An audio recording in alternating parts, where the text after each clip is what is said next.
श्री राम। त्रयोविंश सर्ग। रावण के द्वारा निवात कवचों से मैत्री, कालकियों का वध तथा वरुण पुत्रों की पराजय। अगस्त्य जी कहते हैं, रघुनंदन, देवेश्वर यम को पराजित करके युद्ध का हौसला रखने वाला दशग्रीव रावण अपने सहायकों से मिला। उसके सारे अंग रक्त से नहा उठे थे और प्रहारों से जर्जर हो गए थे। इस अवस्था में रावण को देखकर उन राक्षसों को बड़ा विस्मय हुआ। महाराज की जय हो, ऐसा कहकर रावण की अभ्युदय कामना करके वे मरीच आदि सब राक्षस पुष्पक विमान पर बैठे। उस समय रावण ने उन सबको सांत्वना दी। तदनंतर वह राक्षस रसातल में जाने की इच्छा से दैत्यों और नागों से सेवित तथा वरुण के द्वारा सुरक्षित जलनिधि समुद्र में प्रविष्ट हुआ। नागराज वासुकी द्वारा पलित भोगवतीपुरी में प्रवेश करके उसने नागों को अपने वश में कर लिया और वहां से हर्षपूर्वक मणिमयी पुरी को प्रस्थान किया। उस पुरी में निवात कवच नामक दैत्य रहते थे, जिन्हें ब्रह्मा जी से उत्तम वर प्राप्त थे। उस राक्षस ने वहां जाकर उन सबको युद्ध के लिए ललकारा। वे सब दैत्य बड़े पराक्रमी और बलशाली थे, नाना प्रकार के अस्त्र शस्त्र धारण करते थे तथा युद्ध के लिए सदा उत्साहित एवं उन्मत्त रहते थे। उनका राक्षसों के साथ युद्ध आरंभ हो गया। वे राक्षस और दानव कुपित हो एक दूसरे को शूल, त्रिशूल, वज्र, पट्टिश, खड्ग और फरसों से घायल करने लगे। उनके युद्ध करते ही 1 वर्ष से अधिक समय व्यतीत हो गया, किंतु उनमें से किसी भी पक्ष की विजय या पराजय नहीं हुई। तब त्रिभुवन के आश्रयभूत अविनाशी पितामह भगवान ब्रह्मा एक उत्तम विमान पर बैठकर वहां शीघ्र आए। बूढ़े पितामह ने निवात कवचों के उस युद्ध कर्म को रोक दिया और उनसे स्पष्ट शब्दों में यह बात कही, दानवों, समस्त देवता और असुर मिलकर भी युद्ध में इस रावण को परास्त नहीं कर सकते। इसी तरह समस्त देवता और दानव एक साथ आक्रमण करें तो भी वे तुम लोगों का संहार नहीं कर सकते।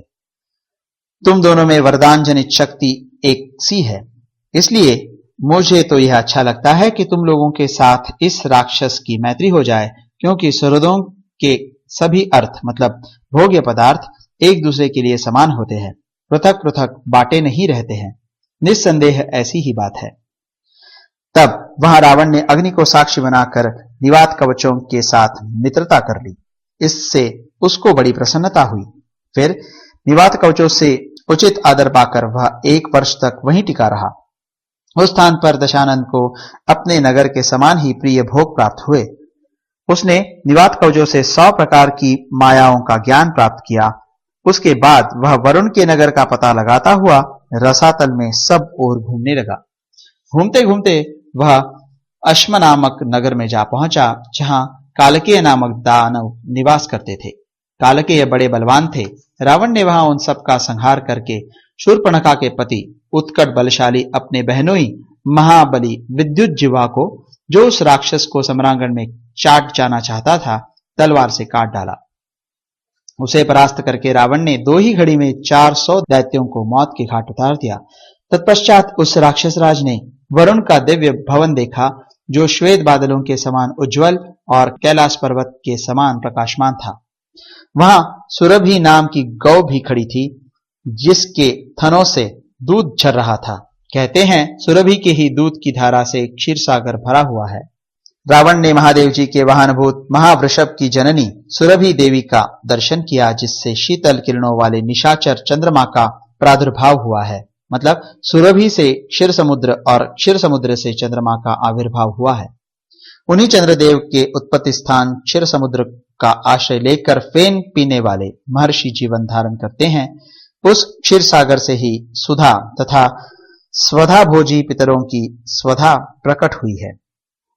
लोक में जिनको सुरभि नाम से पुकारा जाता है, उन परम अद्भुत गो माता की परिक्रमा करके रावण ने नाना प्रकार की सेनाओं से सुरक्षित महाभयंकर वरुणालय में प्रवेश किया। वहां प्रवेश करके उसने वरुण के उत्तम भवन को देखा, जो सदा ही आनंदमय उत्सव से परिपूर्ण, अनेक जलधाराओं से मतलब फव्वारों से व्याप्त तथा शरत काल के बादलों के समान उज्जवल था। तदनंतर वरुण के सेनापतियों ने समर भूमि में रावण पर प्रहार किया। फिर रावण ने भी उन सबको घायल करके वहां के योद्धाओं से कहा, तुम लोग राजा वरुण से शीघ्र जाकर मेरी यह बात कहो। राजन, राक्षस राज रावण युद्ध के लिए आया है, आप चलकर उससे युद्ध कीजिए अथवा हाथ जोड़कर अपनी पराजय स्वीकार कीजिए। फिर आपको कोई भय नहीं रहेगा। इसी बीच में सूचना पाकर महात्मा वरुण के पुत्र और पौत्र क्रोध से भरे हुए निकले।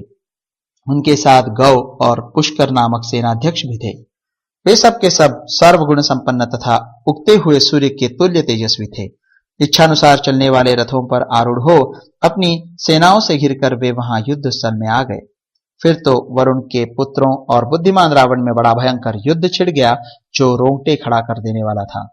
राक्षस दशग्रीव के महापराक्रमी मंत्रियों ने एक ही क्षण में वरुण की सारी सेना को मार गिराया। युद्ध में अपनी सेना की यह अवस्था देख वरुण के पुत्र उस समय बाण समूहों से पीड़ित होने के कारण कुछ देर के लिए युद्ध कर्म से हट गए। भूतल पर स्थित होकर उन्होंने जब रावण को पुष्पक विमान पर बैठा देखा, तब वे भी शीघ्रगामी रथों द्वारा तुरंत ही आकाश में जा पहुंचे। अब बराबर का स्थान मिल जाने से रावण के साथ उनका भारी युद्ध छिड़ गया। उनका वह आकाश युद्ध देवदानव संग्राम के समान भयंकर जान पड़ता था। उन वरुण पुत्रों ने अपने अग्नितुल्य तेजस्वी बाणों द्वारा युद्ध स्थल में रावण को विमुख करके बड़े हर्ष के साथ नाना प्रकार के स्वरों में महान सिंहनाद किया। राजा रावण को तिरस्कृत हुआ देख महोदर को बड़ा क्रोध हुआ। उसने मृत्यु का भय छोड़कर युद्ध की इच्छा से वरुण पुत्रों की ओर देखा।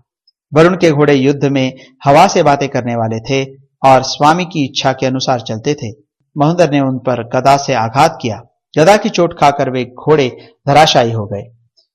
वरुण पुत्रों के योद्धाओं और घोड़ों को मारकर उन्हें रथहीन हुआ देख महोदर तुरंत ही जोर जोर से गर्जना करने लगा।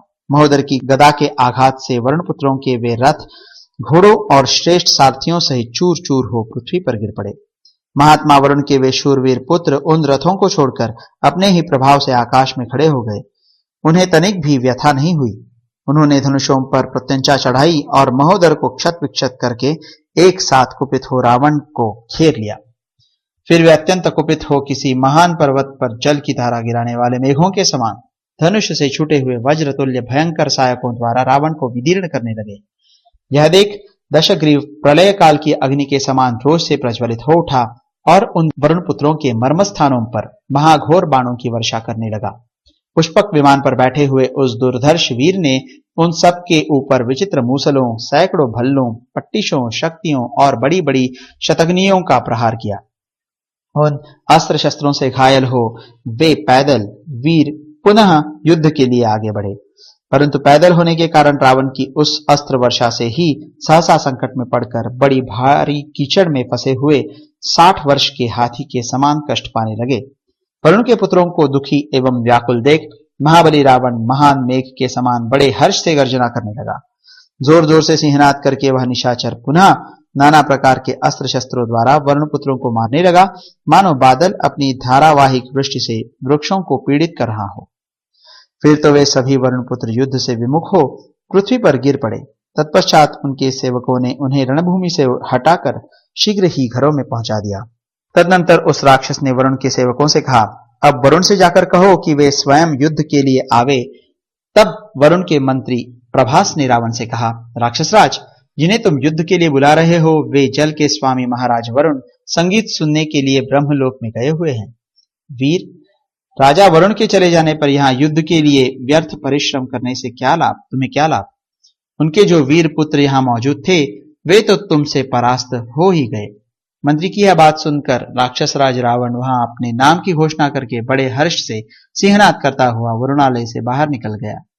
वह जिस मार्ग से आया था उसी से लौटकर आकाश मार्ग से लंका की ओर चल दिया। और इस पर एक टिप्पणी है, कुछ प्रतियों में 23वें सर्ग के बाद 5 प्रक्षिप्त सर्ग उपलब्ध होते हैं जिनमें रावण की दिग्विजय यात्रा का विस्तार पूर्वक वर्णन है।